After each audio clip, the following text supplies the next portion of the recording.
GB News is the UK's home of discussion and debate from all perspectives. To stay up to date on the latest stories, make sure that you subscribe to the GB News channel right here on YouTube. You can watch us live 24/7 across the whole world. You can also check out exclusive content and catch up on previous episodes of your favourite shows. Every day, we ask the questions that you'd ask, so why not add your voice to the conversation in the comments section? Don't forget to subscribe. We are GB News, Britain's news channel. Every night at 11 on GB News, we bring you the next day's stories the day before. It's basically like time travel. If it's a big story, we'll cover it, guaranteed. But we'll also have some fun along the way. Big opinions, big laughs. Sometimes big hair. This is Headliners, the paper review show that won't send you to sleep like the others will. 11 p.m, 7 nights a week. Join us.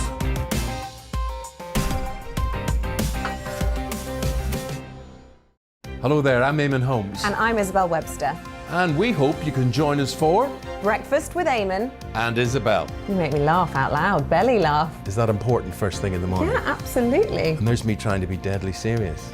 News is a serious business. Yeah, I have to rein you in sometimes. Well, it doesn't stop us laughing at it. It doesn't stop us having an opinion on what's going on. Yeah. And it certainly will not stop us reflecting what you think. Weekdays from 6 to 9:30 on GB News.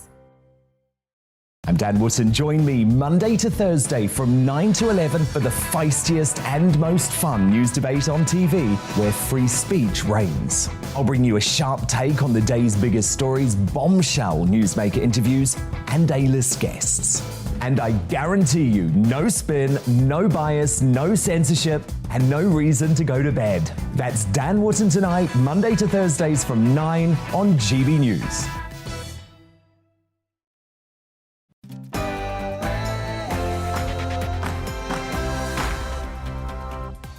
And welcome once again to On the Money, your daily weekday dose of economics, business and consumer news.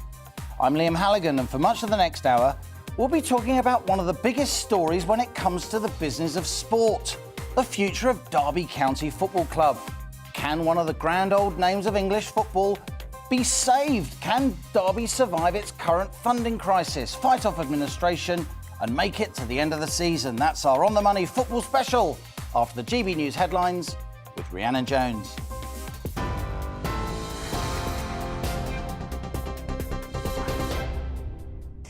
Good afternoon. It's 1 o'clock. I'm Rhiannon Jones in the GB newsroom. The Prime Minister says what's happening with Ukraine is the biggest security crisis Europe has faced for decades. Speaking with the NATO Secretary-General in Brussels, Boris Johnson said it's not impossible something disastrous could happen very soon. Next stop for the Prime Minister is Poland. He's there to reassure Eastern Europe of Britain's unconditional commitment to their security. We have the biggest defence budget in Europe and the second largest in NATO. We've contributed more troops than any other ally to NATO's enhanced forward presence. And today I've agreed with the Secretary-General a package of support to strengthen further our collective security, sending troops, planes and ships to defend NATO from north to south. Meanwhile, Foreign Secretary Liz Truss held a news conference in Moscow earlier with Russian counterpart Sergei Lavrov. She's urged Russia to stick by its commitments and follow a diplomatic route to ease Ukraine tensions. I'm here in Moscow today is that Russia has a very clear choice. They can pursue the path of diplomacy, work with NATO to improve European security, or continue down the path that they have been indicating by amassing troops on the border in a threatening way. The Prime Minister says he won't quit if he's fined by police over alleged lockdown-breaking events. Former Prime Minister Sir John Major has accused Boris Johnson of breaking the law and making the government look distinctly shifty. It's after a new photo emerged in the Daily Mirror, reportedly showing the Prime Minister at a quiz night with an open bottle of alcohol. Sir John says Mr Johnson's brazen excuses are undermining public trust in the government. Our democracy is a fragile structure. It is not an impenetrable fortress. It can fall if no one challenges what is wrong or does not fight for what is right. the protection of democracy depends upon Parliament and the government upholding the values we have as individuals and the trust we inspire as a nation. Pupils and teachers in secondary schools in Scotland will no longer need to wear face coverings in classrooms from February the 28th. First Minister Nicola Sturgeon announced the change at the start of First Minister's questions in the Scottish Parliament. In arriving at its recommendation, the advisory subgroup pointed to reducing case rates for secondary-aged pupils, which is a recent development, falling hospitalisation rates across all age categories, and the fact that at this stage the estimated R rate is now below 1. In addition, of course, vaccination rates for young people continue to increase. A record number of people waited more than 12 hours in A&E in January. According to figures from NHS England, more than 16,500 people were kept waiting for more than half a day. Those waiting to start routine hospital treatment also rose to a record high of over 6 million. AstraZeneca made £3 billion from sales of COVID jabs last year, but isn't making a profit from it. The drugs giant has set up a department to focus on new treatments for COVID and other respiratory diseases. It forecasts that coronavirus revenues will decline this year. At least 35,000 healthy pigs have had to be culled because of a shortage of butchers. The National Pig Association says more than 200,000 other pigs are being held on farms, even though they're ready for processing. They're calling on the government to make it easier for foreign butchers to get visas and for financial support for the worst affected farmers. A powerful drug combination for breast cancer could save 10,000 lives every year, that's according to a new study. Research has found that if a drug called Keytruda is given in combination with chemotherapy, it can reduce the chance of the disease coming back. Patients given the treatment had 37% fewer recurrences of cancer. Prince William's father, Prince Charles, and Welsh First Minister Mark Drakeford have both tested positive for COVID-19. The Prince of Wales yesterday attended an engagement with his wife, the Duchess of Cornwall, at the British Museum. The Chancellor and the Home Secretary were also at the same event. Prince William has told children in Abu Dhabi they are the future in the fight against climate change. The Prince has been planting mangrove trees with the children. The future king also met the son of the Crown Prince of Abu Dhabi, Sheikh Khaled, to discuss protecting the country's wetlands. Studies suggest that mangroves capture 4 times more carbon than rainforests. This is GB News. We'll bring you more as and when it happens, but now let's return to Liam and On the Money.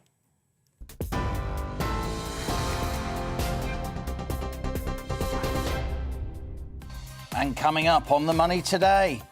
For me, it's important that people remember me for who I am rather than what I've done. Rooney! Oh, wonderful! What a goal! Wayne Rooney out of this world! He is without doubt one of the best players that this country has ever had. Man United and Everton legend Wayne Rooney is, of course, now Derby County's manager. But can Derby, a founder member of the Football League, pull off their own great escape and survive as a going concern? We explore the business and the emotion of saving a grand old club from going under. The cost of living crisis gathers pace. We discuss with lawmakers when the price rises could ease. Plus, each day on The Money features an in-depth Money Talks interview. Today we meet Tony Stein of Healthcare Management Solutions, the man on a mission to provide quality old age and other forms of social care, a huge issue facing this nation. As ever, I want your questions, opinions, suggestions. What do you think of the issues raised in today's On the Money, not least if you're a Derby County fan? Email gbviews@gbnews.uk or tweet @gbnews.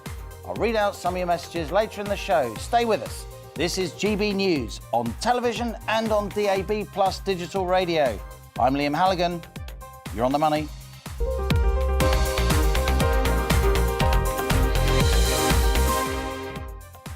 Now, we cover all kinds of money and business-related issues here on The Money, from energy prices to social care and, of course, the cost of living crisis. But we also cover the business of music, hospitality and, indeed, sport. There's no bigger sport than football. And one of the biggest business of football stories right now concerns that grand old club of the East Midlands, Derby County. Founded in 1884, Derby County was among the 12 founder members of the Football League. It's one of only 10 clubs to have competed every season since. One of the top teams of the immediate post-war era, the Rams were a powerhouse during the 70s when I was a kid, famously winning the league twice, not least in 1975 under the legendary management of someone called Brian Clough. But these are tough days for Derby County. The current manager, Wayne Rooney, has just acknowledged his battle with alcohol. In an Amazon documentary to be released tomorrow, the former Manchester United icon says he used to drink for 2 days at a time. If I got a 2-day period where I had 2 days off, I'd literally go in my house on my own and drink for 2 days. And then once I was back in training, I'd go and train, play, whatever. But it was always, if I had a 2 or 3 day period, I'd almost do it to try and forget these issues I was trying to deal with. Derby is now down near the foot of the Championship, in danger of dropping into the third tier of English football. But off-pitch issues are even more serious. Having previously ruled Derby had until early February to show the club has funding to reach the end of the season, the Football League just granted a month's extension, so it's now make or break time for Derby County. Thousands of fans have been protesting outside the 33,000-seater Pride Park Stadium. "We are Derby County. We'll fight until the end," they sang. The recent match against Birmingham could have been the last in the club's 138-year history, but for this latest reprieve from the Football League. Derby went 2-0 down in that game, but then fought back, the Rams securing a vital point after a dramatic last-minute equaliser. Whether or not Derby County makes it to the end of the season in May is now in the balance. The club's long-term future is overshadowed in even more doubt. Derby's ownership is embroiled in a complex web of negotiations involving past backers, debts to other clubs, potential future owners, including the US-based Binney family and/or Sports Direct owner Mike Ashley. Wayne Rooney, despite his personal struggles, has been widely praised for the commitment and professionalism he's shown as Derby's manager. Thousands of the Derby faithful want him to stay. But will he have a club to manage? Will Derby County Football Club even exist next season or this time next month? And that's our on-the-money question today. Will there be a great escape for Derby County FC?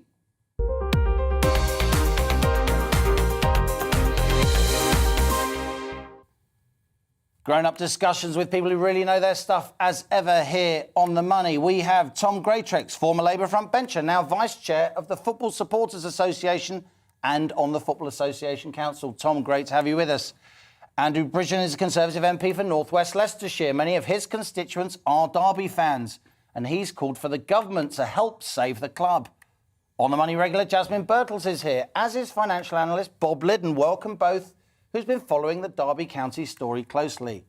And in our On The Money fan zone, oh yes, the most important guests of all, Derby FC supporters, Adrian Coates and Nigel Owen. Let's start with you two gentlemen, Adrian and Nigel. Nigel, how do you feel at the moment as a Derby County fan? It's one of the biggest names in English football. The future of your club is swinging in the balance. It's been a real roller coaster. I can tell you how I feel today, and that would be different to how I felt 2 days ago and how I'm going to feel tomorrow. Every headline is hung on by supporters, and as somebody said recently, what did we do before we spent all day on Twitter refreshing and trying to find the latest bit of news? Everybody's desperate to find what will be the way out of this.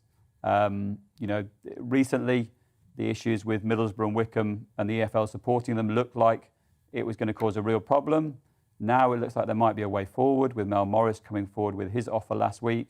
Mike Ashley was supposed to be out at the weekend, if you believe certain newspapers. And then on Monday, he's come through and said that he's definitely still in. So all at the moment that I'm hanging on is the fact that we have a number of bidders interested in the club. And while people are still interested in buying the club, I believe there's a future there. And Adrian, you got your Derby County top on. I know you've got Wayne Rooney, Wazza's name across the back. He is, by all accounts, all the Derby fans I've spoken to pretty much want him to stay. They respect his professionalism and commitment. Can Derby be saved, Adrian? It's very worrying at the moment. I'm concerned that the administrators really need to get this deal over the line quickly, because all the time value is seeping away from the club. And at the end of the day, the people coming in, the potential buyers, there has to be enough value left to make the deal work. Indeed. Andrew Bridgen, let's go to you. Now, a lot of your constituents are Derby County fans. You and I have talked about this issue for some time. A lot of the shadow overhanging Derby County is actually in the form of tax liabilities. What do you think the government should be doing to help save this grand old name of English football? Well, I actually spoke to the Minister, Nigel Huddleston, this morning about this issue in the tea room, and it's something we've debated in the chamber. I mean, clearly, my point is that the government are an interested party. There is potentially some 27 million of tax liabilities owed to Her Majesty's Revenue and Customs, and that makes the government a very, very financially interested party. But I mean, the big threat to the successful sale of the club to a new owner who can refinance it are these two claims from, well, one from Wickham and one from Middlesbrough, unsubstantiated in the courts, but because of the attitude of the English Football League of accepting them as potential debtors on an unquantified basis. I mean, obviously that's hugely detrimental to any incoming buyer doing a deal for Derby County, and time is not on Derby County's side. We've bought ourselves 4 weeks. That will go tremendously quickly. Obviously now a lot's riding on Mel Morris's indication on the weekend that he may be willing to take on the liability for these two unquantified claims from two other football clubs. Mel Morris, of course, a former backer who still owns the Pride Park Stadium. Tom Greatrex, some viewers will remember you as a Labour front bencher. You were Shadow Energy Minister and an MP for many years. You're now part of the Football Supporters Association and you work closely with the FA on their council. What does it mean that here in the UK, particularly in England, Port Vale, Bury, Macclesfield Town, and now Derby County, a thoroughbred club, they're going under? What can we do about it? Yeah, I mean, look, it's an issue which has arisen at Derby recently, but you can go back in recent history and point out a whole number of clubs. And it's at the core of the community. And that, to me, demonstrates that there is a big issue here that isn't specific to Derby. There are issues that have happened at Derby that have actually caused a lot of the problems, and some of the things that Mel Morris did when he was running the club have exacerbated that. But fundamentally, the problem is, in English football, is there's a casino-like approach to try to get into the Premier League. That encourages types of behaviour amongst owners who get caught up in it. Mel Morris is a fan of Derby, and do things they shouldn't do. But by the time it gets found out, it's almost too late, and you get into that sort of crisis situation we're in now. And I very much feel for Derby County fans because, that Derby is part of their identity. It's part of their life. Those 33,000 and more outside the grounds. It's a big ground. Surely you can make 33,000. Well, you would. Hey, this is the club managed by Brian Clough. Archie Gemmell, famous names of my childhood. Absolutely. Won the league, and are a big name and a part of the establishment of English football. And this is why I think fundamentally what needs to happen is that football needs to be properly protected. Well, Mel Morris denies wrongdoing, of course. I'm not gainsaying you. I just need to say that. And hopefully we can get Mel Morris on as we cover this story in the weeks to come. We are going to stick with this here on The Money, here on GB News. Jasmine, let me talk briefly to you. You are a consumer-driven journalist. You talk to consumers all the time about their concerns. This is going to break a lot of hearts. Well, absolutely. And it's not just hearts, because there's money, a lot of money involved for Derby itself. Apparently, the club is really worth about 100 million per year to all the the local business. economy. Exactly. So that's a serious loss. It's not just hearts and soul. It's money as well. And so that is a concern, I think, for those in the actual area. Let's bring in Bob Liddon. Now, I've known you for many years. You really get into the weeds of financial stories, and you send me interesting emails about them. What do you make of this Derby County situation from a financial rather than an emotional point of view? Well, I think it can be saved. Firstly, the loan, this £20 million loan that's turned up from some company in Cardiff that's backed by people in New York, that's got connections in the Cayman Islands. Personally, I think that's a shareholder loan falsely secured on the assets of the club. That should be reclassified as equity. That takes £20 million off the creditors straight away. Then the next thing that needs to be wiped is all the really quite squashy claims of one part of the Derby empire on the other. This has inflated the size of the enterprise. There's nothing there. If you took all those off the table, it is actually solvent. But that would need a very aggressive approach. The other thing I'd come back on, I don't like what's being talked about at HMRC. They are complicit in this. Yeah. If they'd got... If it goes under, they won't get the money anyway, right? So keep the thing going and then you might get the tax. Well, what happened to making tax digital, where everybody else has to pay straight away? This debt has been there for 3 or 4 years. It's 3 years' worth of income tax and national insurance. Why was that allowed to build up?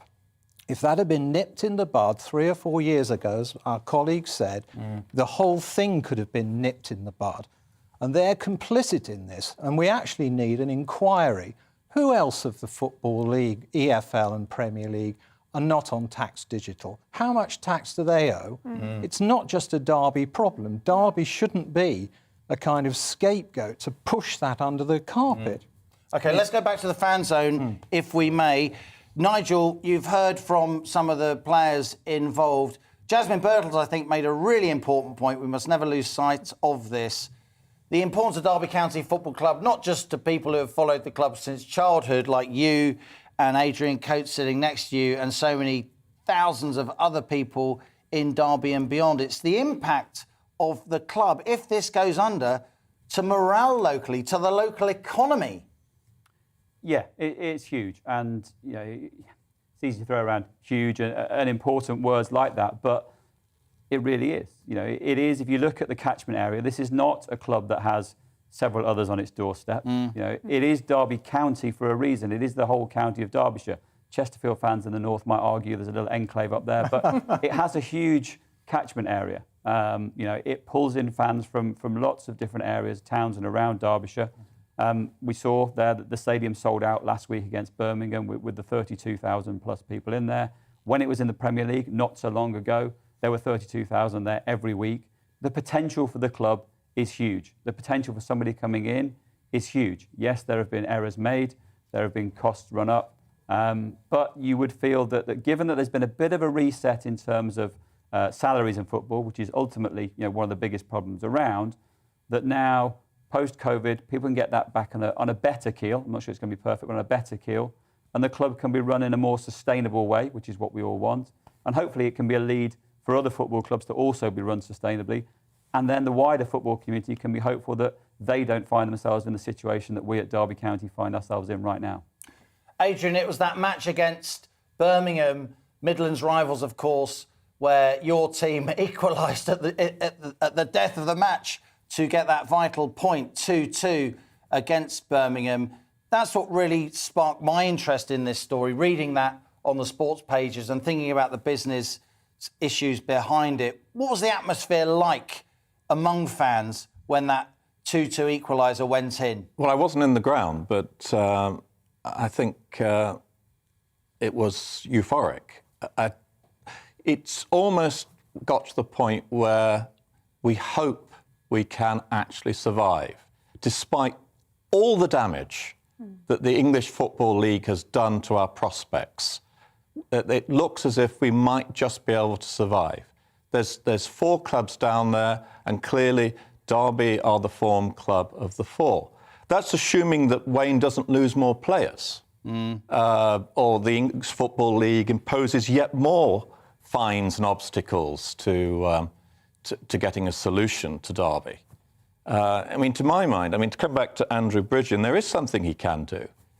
The English Football League believes that football debts are a priority. So this is what's created the problem with Middlesbrough and Wycombe. They've decided that Middlesbrough and Wycombe are football debts. This strikes me as utterly incompatible with UK insolvency law. Yeah. I'd like to know from the government whether this is even legal. And my question to Andrew is, if it is by some quirk legal, he's the governing party, he should make it the case that it's not legal. Absolutely. Let's get the Middlesbrough and Wycombe blackmail attempts off the table. Of course, Middlesbrough and Wycombe would deny that characterisation of the debts that are purportedly owed to them in their view. I just need to make that clear. Andrew Bridgen, let's go back to you. You are a very, very experienced parliamentary operator. You've shown that over the years. You've got your ear to the ground. You care deeply on behalf of your constituents about Derby County Football Club. What's your instinct about what's going to happen over the next few weeks? Not so much on the pitch, and we'll see if Derby can stay in the Championship, but off the pitch, where it really does count now for the Derby faithful. Liam, I'd just like to come back on the point about football debts. I've actually been party with other MPs to meetings with HMRC to discuss this very issue. The issue of football debts is if a football club goes into insolvency, preferential creditors are decided by the English Football League as football debts have to be paid at 100%, or there's various penalties that will come against you and you lose your place in the Football League. So they are treated as preferential creditors. And quite rightly, as has been pointed out, the English Football League have caused a problem by allowing Wycombe and Middlesbrough's claims against the club, which have not been substantiated in court for huge amounts of money, to be classed. Well, they won't decide whether they're football debts or not football debts. That creates uncertainty. I've spoken with HMRC. At the drop of the hat, HMRC would get rid of these unique rules for football and make all creditors equal. Obviously, the English Football League would claim that as football clubs quite often go into financial difficulty, that this would actually impoverish the whole of football. However, I don't see why, if it's being run as a business, there should be special rules for football clubs as opposed to the suppliers to that club, which may be in hospitality or equipment or anything, who are under different rules. At the end of the day, it's a business. It should be treated like a business. I think the English Football League, the way they've conducted the matters with Derby County, I think they need to be tread very, very carefully, because I'm not the only parliamentarian who's asking questions about this arrangement with the HMRC. Lots of emails flooding in. John emailed us, gbviews@gbnews.uk, to say, as a Reading FC supporter, I think you need to look at the bigger picture here. Foreign ownership isn't in genuine supporters' interest. Tom Gregory, let's come back to you. For a lot of fans watching this on television, listening on radio, watching on catch-up, they'll be thinking, this doesn't sound like sport to me. It's all getting really complex. Lots of people that aren't genuine football fans are heavily involved here. What's your thoughts as somebody who's closely associated with the Football Association, Football Supporters Association? Yeah, I think what needs to happen in football, English football, is that there needs to be a sustainable model for how clubs run, because clubs are important to communities, they're important to local economies, as we've heard, they're important to people, as we've heard very eloquently, and you can say that for Derby to every other club that exists. The problem is that the English Football League and the Premier League, they write the rules for themselves. That level of self-interest means that things that happen that shouldn't happen, you get a blind eye turned to. That's why Tracy Crouch's review is really important. Yeah. It's on the desk of Nadine Dorries at the moment. I know she's looking at that very carefully. Getting some of those measures implemented will be get to a situation where football clubs as community assets are properly protected, so we don't have stories like this. And what we do have is owners who are in it because they support the clubs, they want them to survive, they see the role that they can have in communities, they can make money out of it. There's nothing wrong with that. Some people do make money out of it, but what they can't do is gamble with them and then decide to walk away when it all gets too difficult, because that is what leaves clubs in a mess, and that's what affects fans and communities the most. Well, there's a lot happening in the UK at the moment. Cost of living crisis, we're looking at Russia, Ukraine. For me, this is a really important story that really matters to ordinary people, men and women across the UK, the fate of Derby County Football Club. It's 1:27. Stay with us. We're going to carry on this discussion after the break. You're on the money.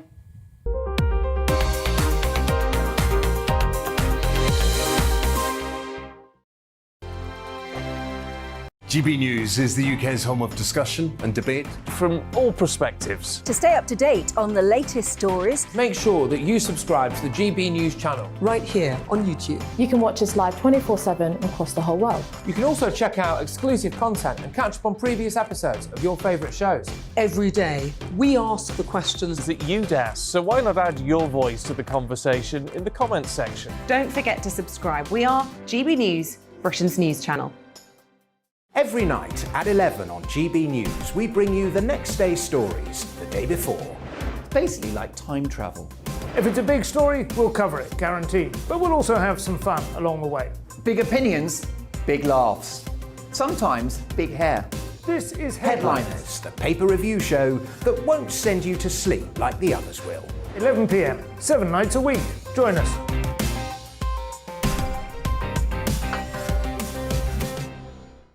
Hello there, I'm Eamon Holmes. And I'm Isabel Webster. And we hope you can join us for Breakfast with Eamon. And Isabel. You make me laugh out loud, belly laugh. Is that important first thing in the morning? Yeah, absolutely. And there's me trying to be deadly serious. News is a serious business. Yeah, I have to rein you in sometimes. Well, it doesn't stop us laughing at it. It doesn't stop us having an opinion on what's going on. Yeah. And it certainly will not stop us reflecting what you think. Weekdays from 6 to 9:30 on GB News. I'm Dan Wootton. Join me Monday to Thursday from 9 to 11 for the feistiest and most fun news debate on TV, where free speech reigns. I'll bring you a sharp take on the day's biggest stories, bombshell newsmaker interviews, and A-list guests. And I guarantee you, no spin, no bias, no censorship, and no reason to go to bed. That's Dan Wootton tonight, Monday to Thursdays from 9 on GB News.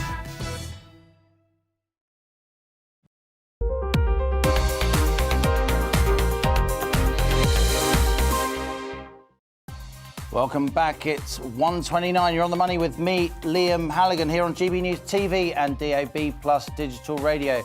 We're discussing the future of Derby County Football Club. Can this grand old name of English football stage the greatest of all escapes? Surviving the danger of administration and making it to the end of the season. We've got a studio packed full of experienced people. We've got the On the Money fan zone. This discussion carries on. Stay with us after the GB News headlines with Rhiannon Jones.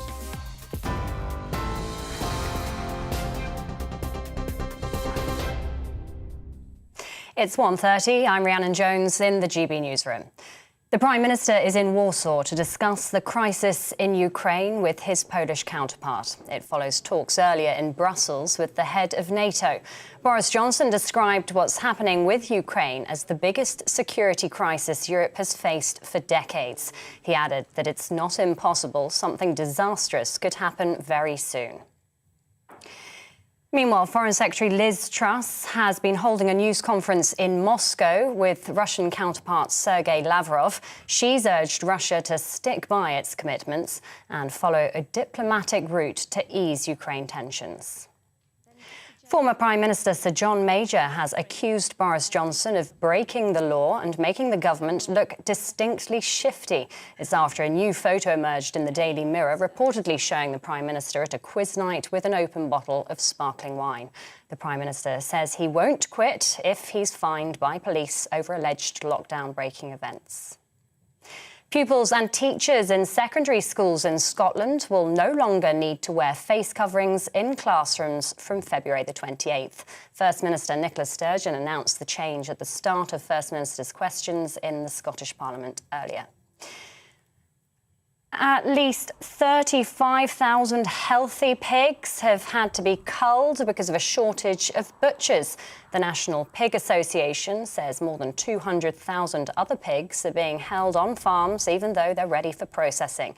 They're calling on the government to make it easier for foreign butchers to get visas and for financial support for the worst affected farmers. Prince Charles has tested positive for COVID-19. The Prince of Wales yesterday attended an engagement with his wife, the Duchess of Cornwall, at the British Museum. The Chancellor and the Home Secretary were also at the event. The Welsh First Minister Mark Drakeford has also tested positive today. TV online and DAB Plus Radio, this is GB News. We'll hand you back now to Liam and On the Money.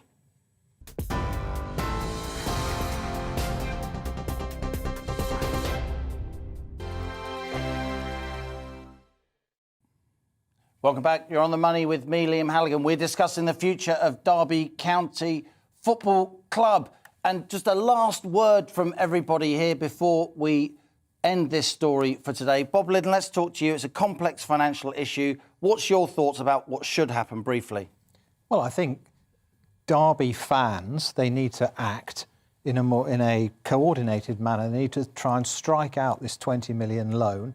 They need to get the HMRC through Rishi Sunak to give a full report about why the debt's built up there, who else of football owes and why they aren't making tax digital. And the other thing is they need to do a full rundown of all the anti-money laundering checks that should have been done all around this thing, including on this company that lent money to Derby, and see what we can do. Treasury mandarins take note. Jasmine, your thoughts as a consumer-focused analyst on this? Well, 29 million that is owed in tax is, as a taxpayer, something we need to claw back. And I think the only way we're going to claw that, or at least, half of it, part of it, is if we do some proper negotiations. Because if this folds, we're not going to get any of that. I want to go to Andrew Bridgen, MP, and our Derby County fans. But before that, Tom, your final thoughts. Where's this going to end up? A lot of fans will be really concerned. Yep, and I think what needs to happen is the EFL,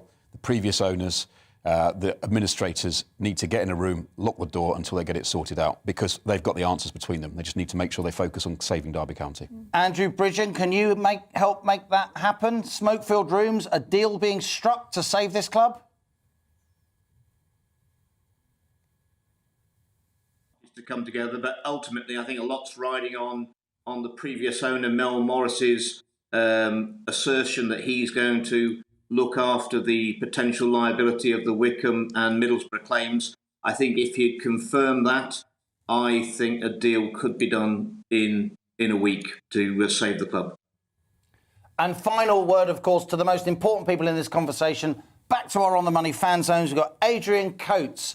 What do you want to happen in the next couple of weeks to save the club that you love? I think that if the Mel Morris initiative is rejected, I think it's then up to the government to get serious with the EFL and make sure that the debts to Middlesbrough and Wickham do not qualify as football debts. And one sentence from you, Nigel. Mel Morris, Steve Gibson, sort it out. Thank you to all our guests. Nicely done. Tory MP Andrew Bridgen, Vice Chair of the Football Supporters Association, Tom Greatrex, Financial Analyst Bob Liddon, Derby County fans Adrian Coates and Nigel Owen, and Miss Money Magpie herself, Jasmine Bottles. This is On the Money with me, Liam Halligan. Coming up on today's Money Talks interview with Tony Stein, a man with over 20 years' experience in the care home management sector. Stay with us. You're On the Money.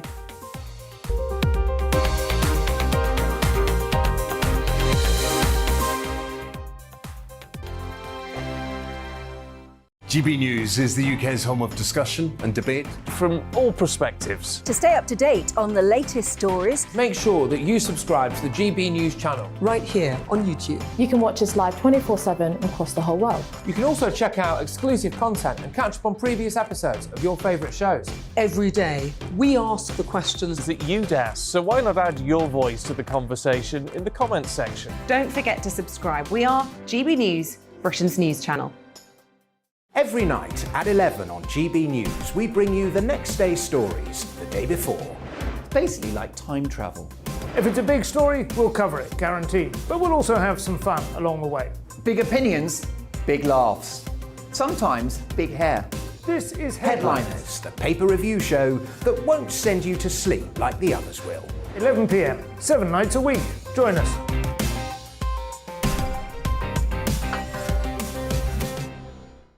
Hello there, I'm Eamon Holmes. And I'm Isabel Webster. And we hope you can join us for Breakfast with Eamon. And Isabel. You make me laugh out loud, belly laugh. Is that important first thing in the morning? Yeah, absolutely. And there's me trying to be deadly serious.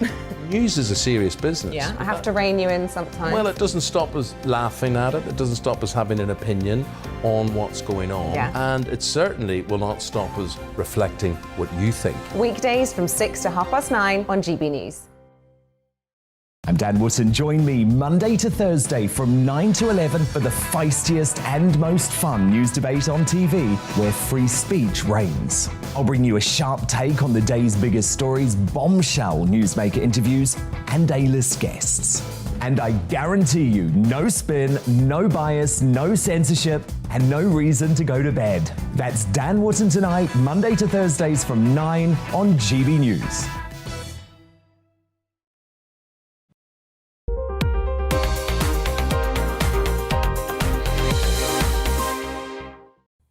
Welcome back, you're on the money.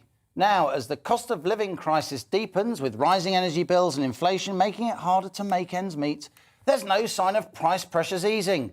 Just today, the mighty Unilever, the firm behind brands such as Marmite and Ben & Jerry's ice cream, said it's putting up prices to reflect higher transport, energy and material costs that it faces.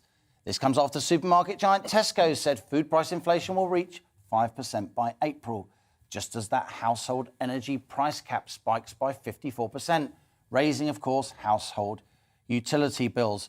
To talk about this, I'm still joined by some of my expert panel, Jasmine Birtles and former Labour Shadow Minister Tom Greatrex, but also Andrew Bridgen. Andrew, talk to us about the extent to which this cost of living crisis is now a subject of conversation on the minds of MPs, Tory, Labour, from all parties in that House of Commons tea room. Well, it's an issue that's a huge issue, and it's going to get bigger. It was foreseeable.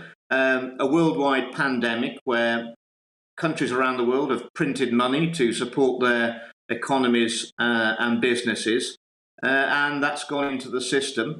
It was quite interesting. One of my members of staff said that he was impressed that his second-hand car was worth more than a year ago, and I explained to him it wasn't that the car was actually worth more, it was that his money was actually worth less, which is not so pleasing a concept. Ultimately, there's been a lot of money printed around the world. Inflation's rising. We're in an energy crisis. And we're going to see levels of inflation we haven't seen for 30 years. In that time, there'll be a lot of people in business and in the banking industry and in government who also don't have the experience of those interest rates. And they're going to have to learn to cope with it quickly. But I mean, it's going to be a huge issue. And I don't think the unconservative policy of increasing national insurance, a tax on jobs at this time, is in itself going to put more cost onto business and is inflationary itself. So I think we should drop those tax rises. Very interesting. Thanks for that, Andrew Bridgen. Tom, you're no longer an MP, of course. You were on the shadow front bench. You're Shadow Energy Minister, I seem to remember. What does it seem like to you, as somebody who sees policy making from the inside, that we've had this package to help support households, but on the other hand, there's no energy price cap for businesses, and that's going to drive inflation? Look, I think the government is, and it will be the same whichever government is, desperately trying to find things to try to help people out, and you can understand the rationale for that. But fundamentally, the issue is that the energy crisis is at the root of almost every other aspect of it. You talk about transport, talk about material costs, they're all impacted by the energy aspect of this. And that is where it is not just predictable, but was predicted. Gas prices are volatile. They're traded on international markets. You can, even if you did some more domestic gas production, it wouldn't make a much difference in terms of volatility of prices. So the more we rely on gas for electricity, for heating, the more we're going to be subject to this. And it will go on for quite a while now. So what we needed to do years ago was get other capacity in to offset the reliance on gas. We need more gas storage, build more nuclear, and I would say that's my job these days. All of those things. But reducing your reliance on burning fossil fuels for energy when that is, when the volatility of the pricing is so significant, is what is at the root of the instability. Will those net zero targets need to be eased a little bit? Because of course, a lot of the increase in household energy bills, 15 to 20, 25%, goes in subsidies for renewable energy to a lot of the big energy companies. Well, the biggest contributor to the increasing in energy prices now is actually the wholesale price of gas. Sure. And the more that you have things that are done without gas and you have a predictable price to it, be that nuclear, be that offshore wind, whatever it is, means that you're less exposed to that volatility. So it's about getting off gas. It might sound counterintuitive to the point about, we're putting subsidies on things, but actually that gets you predictability of costs, which is the thing, I think, which is having the biggest impact and causing the shock. Jasmine, nerds like you and I, we've been talking about the cost of living crisis literally for months and months and months. Now it is mainstream politics. You just heard Andrew Bridgen there. Yesterday at parliamentary PMQs, Prime Minister's questions, Keir Starmer it was all about the energy crisis. To what extent are the emails that you receive from people who read your website, and I know there are many, are they focused on the cost of living crisis now? It is the question, literally. I'm getting all sorts of emails, and you know, it boils down to how are we going to cope?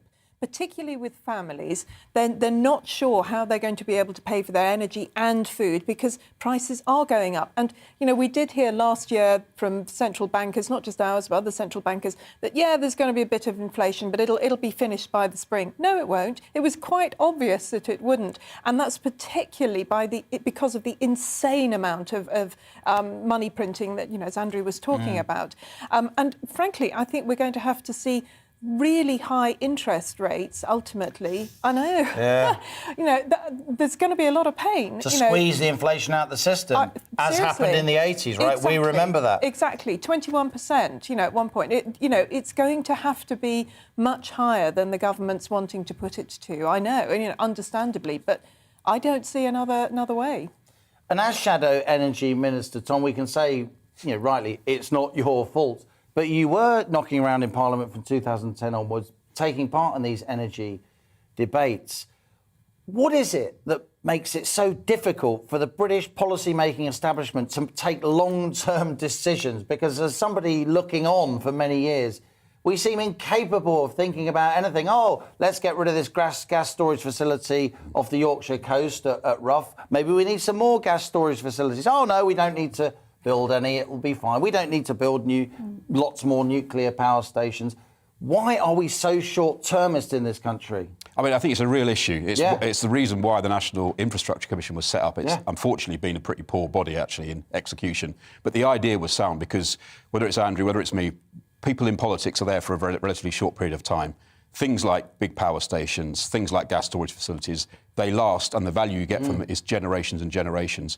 So the politicians making the decisions don't necessarily get the immediate benefit, and I think that is a big part of it. You know, the long-term focus just isn't there. It's endemic in our political system. It's something that's been recognised but not yet been addressed. Well, Tom Greatrex, you wear many hats. You're former energy minister, Shadow Energy Minister. You're part of the Football Supporters Association, talking to me here about Derby County. I know you have a big interest in the nuclear industry too. We'll talk to you about that another time. Thanks for coming on. Of course, Jasmine Birtles, as ever, MissMoneyBankPie.com, and Andrew Bridgen, Conservative MP, who joined us from the House of Commons. Blimey, what a busy show this is today. Lots of you emailed on our earlier discussion of Derby County FC. Can this grand old name of English football be saved as it faces administration? Well, Carol says Derby knowingly did not pay tax to fund transfers. They refused to submit accounts to avoid points deduction and relegation last season. Derby bragged about their loopholes. They are cheats, not victims. Well, that's one view that some other non-Derby County fans have. Alex contacted GB News to say HMRC, Her Majesty's Revenue and Customs, might have been relaxed in collecting tax from Derby County, but the club still owes the money. That's the point Bob Liddon was making on my panel. Why should the taxpayer subsidise a club if it cannot manage its business properly? And David says the problem with football is the Champions League and the Premiership, which causes inflated transfer fees and top-tier salaries. In turn, clubs striving for the holy grail that is the Premiership get themselves into financial difficulties.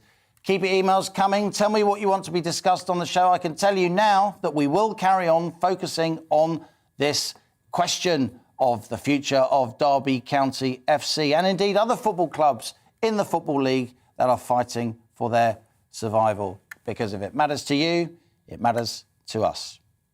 It's time now at 1:47 for my daily interview series, Money Talks. Today, I'm talking to the Chief Executive of Healthcare Management Solutions, Tony Stein.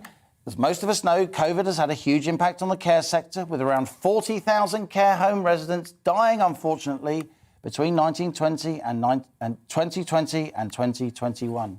And with staff shortages and inflation taking effect, the pandemic is just one factor among many which parts of the care sector are grappling with. Healthcare Management Solutions, better known as HCMS, is a major provider of care home management and consultancy with over 2,000 employees across 60 care homes.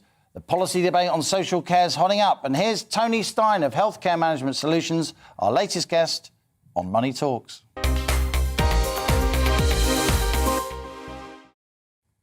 Tony, great to see you. It's been a really busy show. We finally landed on the interview with you. Thanks so much for your patience. So the care sector, it is a major policy debate rumbling away in the background. Every now and then it bursts into the headlines with a vengeance, with anger. It's very passionate, isn't it? Yep. Must be quite tough as a business leader in this sector to deal with all the political turbulence. Yes, I think exactly that. I mean, we're all right in the middle of it, and we're hoping that policy will push us towards a better, brighter future. But actually, it just seems to get kicked around all the time, like the proverbial political football that it is. So a little bit tricky for us. We're dealing with, as you said, 2 years of COVID, which has been horrendous and has really hammered the sector. We've had a lot of government support, but you know, it's to me, it feels a bit like constantly having a Band-Aid stuck on rather than finding the ultimate cure. So yeah, it's been a really tough time, and now we're faced with ridiculous inflation, costs of utility, energy staff costs. Well, staff shortages. Exactly, and people keep talking about national minimum wage, but the reality is that very few operators now are paying minimum wage. We can't. We just can't attract the staff. So, what do you need to pay an experienced starter at one of your care homes? And does it differ between different parts of the country? Yeah, it does differ. But the reality is now that you're talking probably £10 plus per hour for a carer at sort of base level. Coming and the minimum wage, of course, is below £10. Yeah, and it's £9.50 this April. Yeah. Very interesting. And it's funny, you know, that operators out there that are really struggling to recruit are bumping their pay up constantly. So if you're next door, national minimum wage means nothing. You're actually competing with the guy next door. So, you know, we've seen a 10% increase in our costs over the last year. Tell us how you got into this sector, just briefly. What were you doing before? How long have you been working in this very difficult area? Well, I've been in it for about 25 years now. Before that, I qualified as an accountant and did my bit with one of the big practices. Went into insolvency, and I took a job with a company. Actually, it was a property company. They were the largest owner of care homes in the country. And for a variety of different reasons, ended up being one of the biggest operators at the time. So I was running 10,000 beds at that time. Wow. Which was a bit of a difficult challenge. But actually, it taught me an awful lot about the sector. And of course, now Healthcare Management Solutions, it provides consultancy and management services, which is it's one of the few companies that does that at the scale we do it at. Now, you're often dealing with people not only at end of life, but you know, in the twilight years, as it were. Families are often emotionally quite concerned. There's a lot of difficulties in terms of interaction between the customers and the care homes. On top of this, we've had COVID, and quite a few people have felt that care homes have been quite heavy-handed in terms of their imposition of the rules, not allowing relatives to be seen, even when the government rules allow them. Do you think that's a fair criticism? I put that to you because I get so many emails on this subject. Yeah. I don't think it is fair, to be perfectly honest. I mean, we're running a business. We're dependent on our insurers. We're always worried about litigation, obviously. We need to do things properly. Guidance was there, and we followed the guidance. Tony, I apologise. We do have some breaking news. We're crossing now live to Warsaw, where the Prime Minister is holding a joint press conference with his Polish counterpart on Ukraine. Też dodatkowe wyzwania, które są dzisiaj między nami. I Wielka Brytania dała The United Kingdom has shown a wonderful testament of solidarity with Poland, with Ukraine, with the whole eastern flank of the NATO, and thank you very much for sending your servicemen, for sending your troops to Poland, and thank you for your engagement in safeguarding our security. You have been doing this continuously. The political objective of Putin is to dismantle the NATO. This is why we have to be very determined in showing how coherent is the alliance, how much we stand together, and we understand the tensions on the eastern flank very well.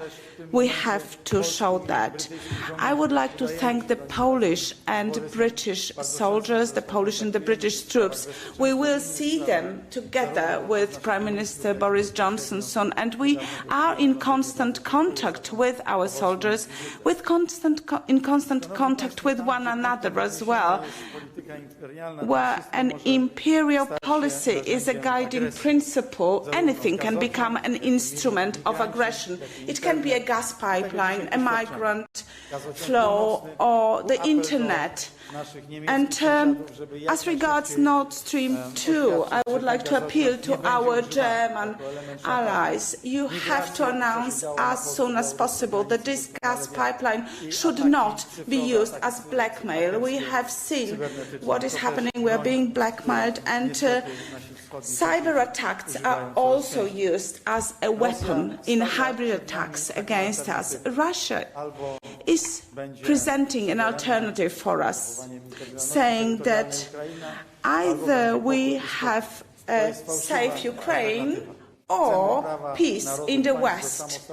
This is a false alternative. We want countries to be able to determine their own fate. We want peace, we want security, and it cannot be so that we present that on one hand that there is the security of Western Europe and on the other hand safety of Ukraine. This is not an alternative. Poland and the United Kingdom are on the side of peace and security, and I would like to thank Boris Johnson for his very active role in this very important task. We will not be intimidated. We will work for peace. We strengthen the eastern flank of the NATO, and we want to make sure that we have peace in this part of Europe, because only through joint actions, only through common policies, we can maintain the peace. So we have to be determined, we have to be unified. Together with our allies, we are both determined and unified. In November of last year, I carried out a number of visits, and I spoke to different partners. I visited Boris in London, and there we spoke about our concerns. Unfortunately, our concerns that we voiced at the time have proven to be right. We were correct, so now we have to act. West cannot be used as a geographical term only. West is also an idea, a concept of peace, well-being and security.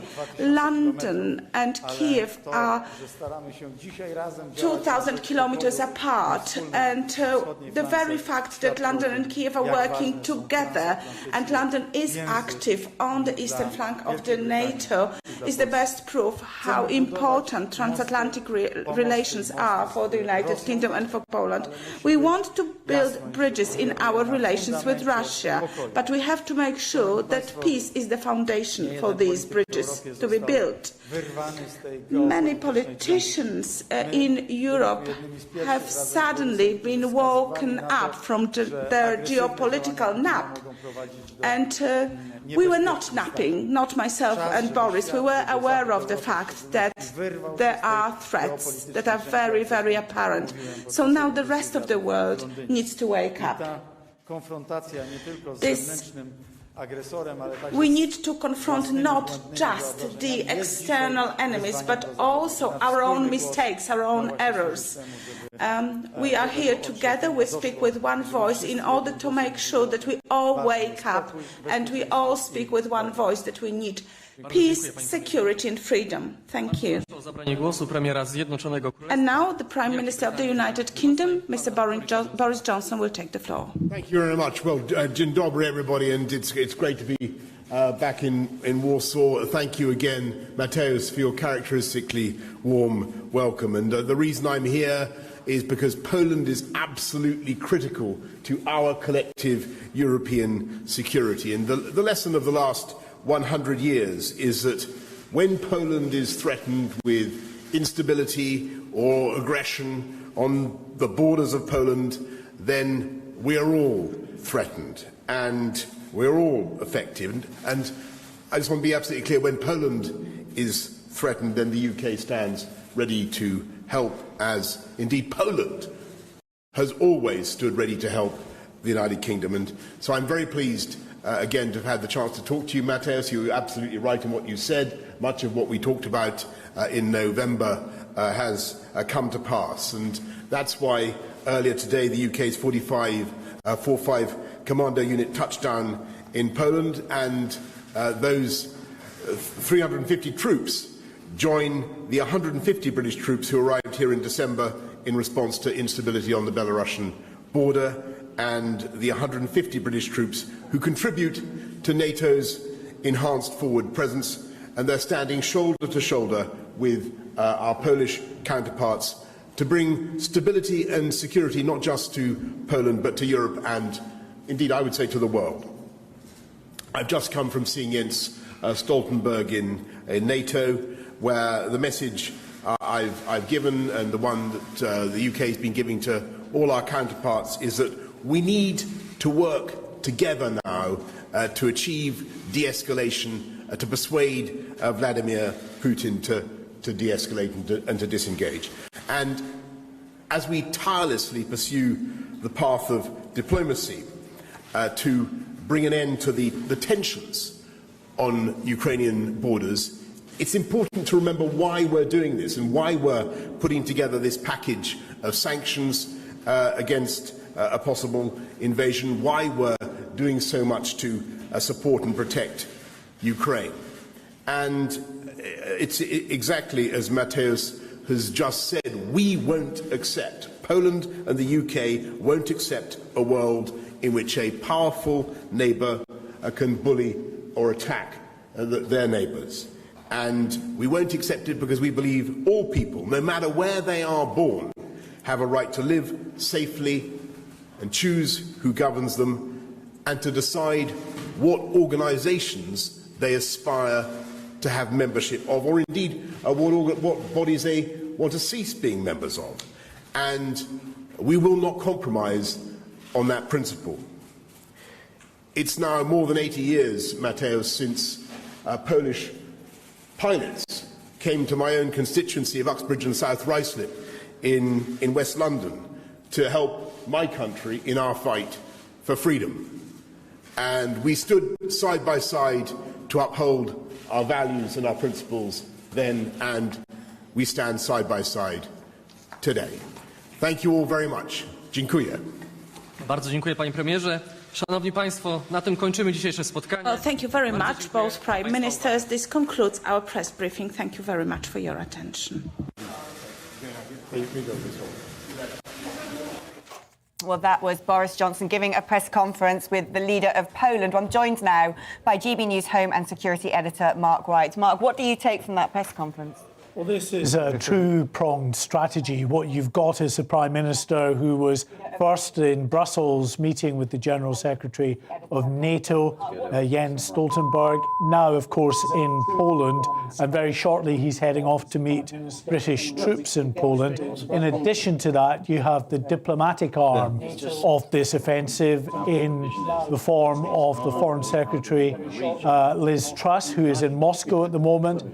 She'll be followed by Ben Wallace, the Defence Secretary, heading out to Moscow for talks tomorrow. So you've got the diplomatic arm and you've got this, Boris Johnson, which is very much the warning to Russia that Britain is full square behind its allies in Eastern Europe, its NATO allies, such as Poland, such as Estonia. There's going to be a doubling of the number of British troops in Estonia, 350 more troops heading to Poland. They are Royal Marines. A small vanguard, have headed out already to join the 250 or so British troops who are already in Poland. and in the coming days, the main party of Royal Marines will be joining those other in Poland. So the Prime Minister on his way to see them, to thank them for what they're doing at what is a very difficult and tense time. He said that this was, as far as Europe is concerned, the biggest test, really, for decades now of NATO in Europe. And there is real potential, he said, for there to be some kind of conflict between Russia and Ukraine, obviously, of it becoming a wider conflict because of that huge build-up of Russian troops on the Ukrainian border. Yeah, I mean, the UK very much taking a diplomatic lead when it comes to escalating tensions with Ukraine. In fact, actually hailing plaudits from the Ukrainian ambassador to the UK, saying, well done, Liz Truss, especially for tough words against her Russian counterpart. But it does seem to me that Vladimir Putin has played a bit of a trump card in terms of being able to split NATO down the middle, because despite us seeing efforts from France and Germany to try and have a repartee with the Russian leader,